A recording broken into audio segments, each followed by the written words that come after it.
Good afternoon. We're going to run through section 11.3, solving radical equations.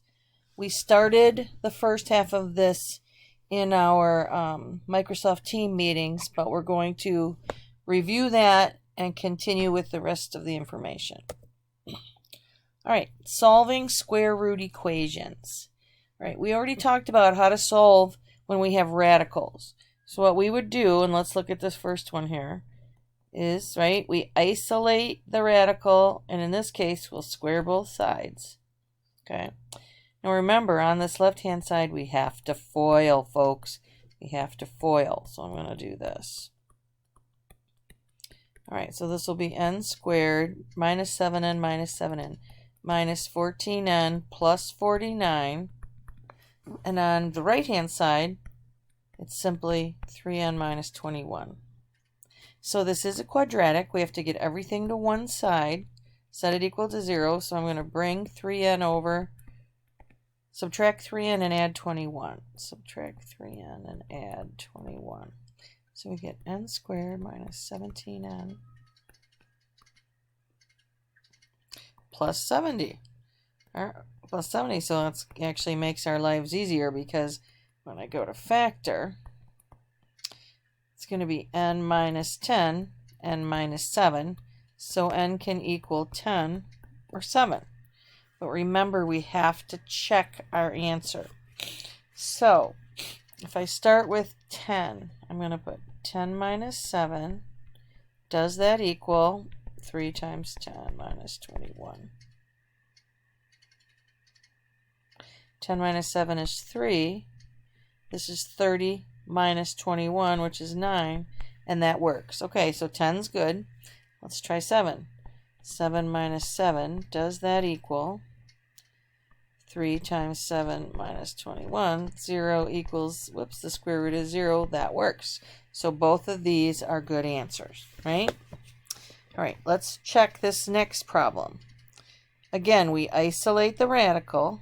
It's all by itself, so now we can square both sides.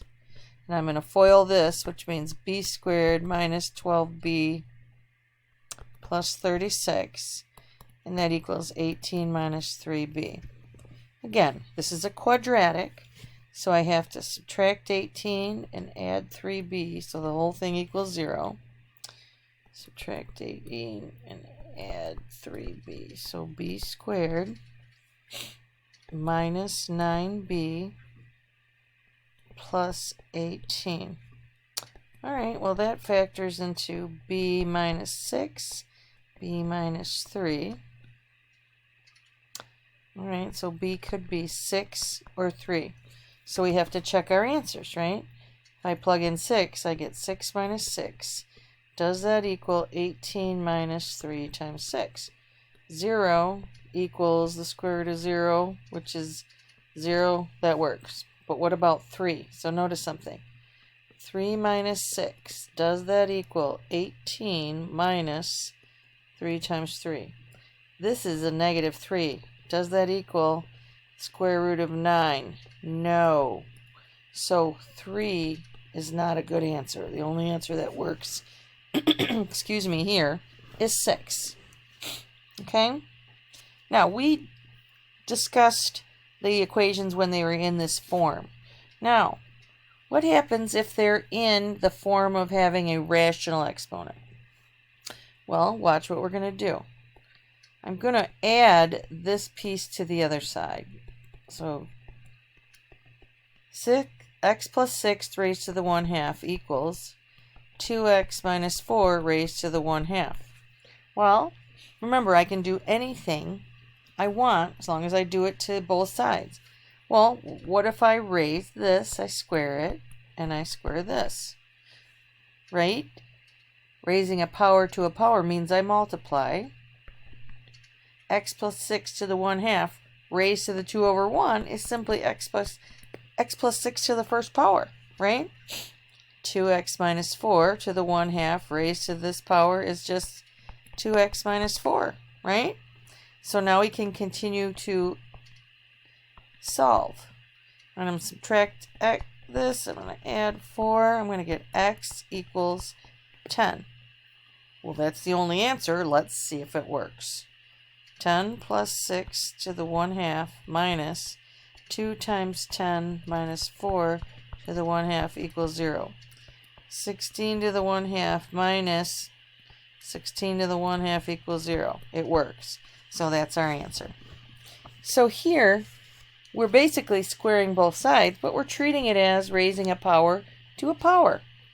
We know how to do that. We multiply. All right, now let's look at solving cube root equations.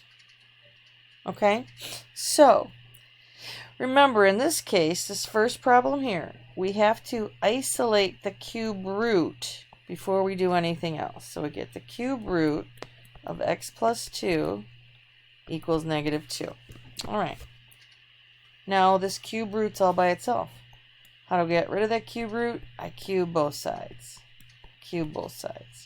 So this becomes x plus 2. -2 cubed is -8. I'm going to subtract 2. X equals -10. Right? Let's check our answer. The cube root of -10 plus 2 plus 7, does that equal 5? -10 plus 2 is -8. The cube root, oops, sorry, let's go back. The cube root of -8 is -2 plus 7 equals 5. It works, right?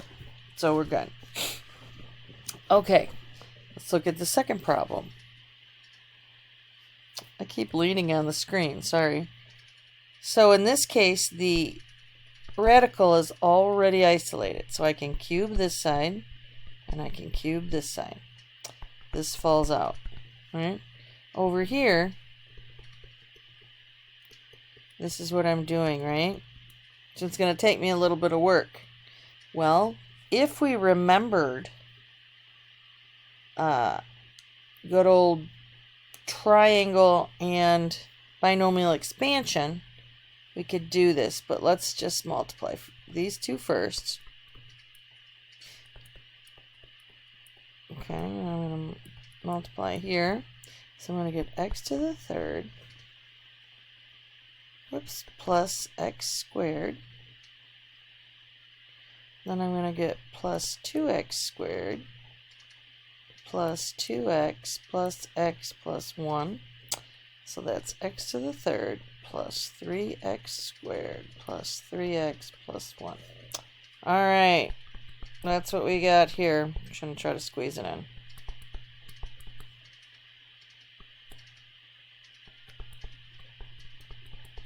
Well, I'm going to get everything to one side. So I'm going to subtract an x and add 5. Subtract an x, so that's plus 2x. Add 5. Now, go back to our factoring flowchart.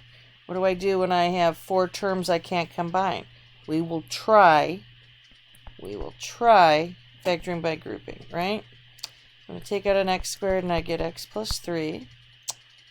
And take out a 2 and I get x plus 3.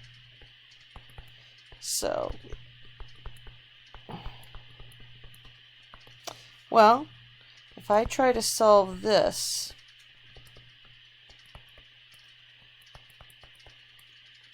I do not get a real solution, do I, to that? Sorry. But I do get x equals -3 over for this factor. So if I substitute that in, I get the cube root of -3 minus 5. Does that equal -3 plus 1? Cube root of -8 is -2, and that equals -2. So this is the only answer. So remember, factoring never goes away. Polynomial long division, or excuse me, multiplication never goes away. Okay? Now, let's say that we see a problem with a rational exponent. It's not going to be much different here, folks.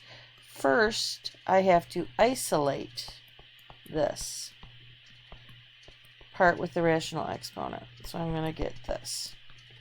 All right, now, cube both sides. X minus 50 equals -125. We'll add 50. X equals -75. All right, let's see if it works. I guess I have to just explicitly say we have to check every answer. Otherwise, we don't know for sure if it's a true answer. So this is what we get. Let's check it.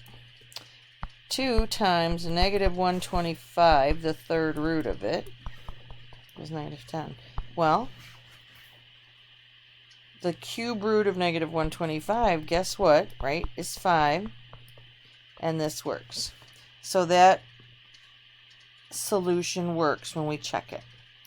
All right, so this is giving us a brief kind of an introduction to solving equations when they're in radical form, square root and cube root, or rational exponent form, something raised to the 1/2 or something raised to the 1/3.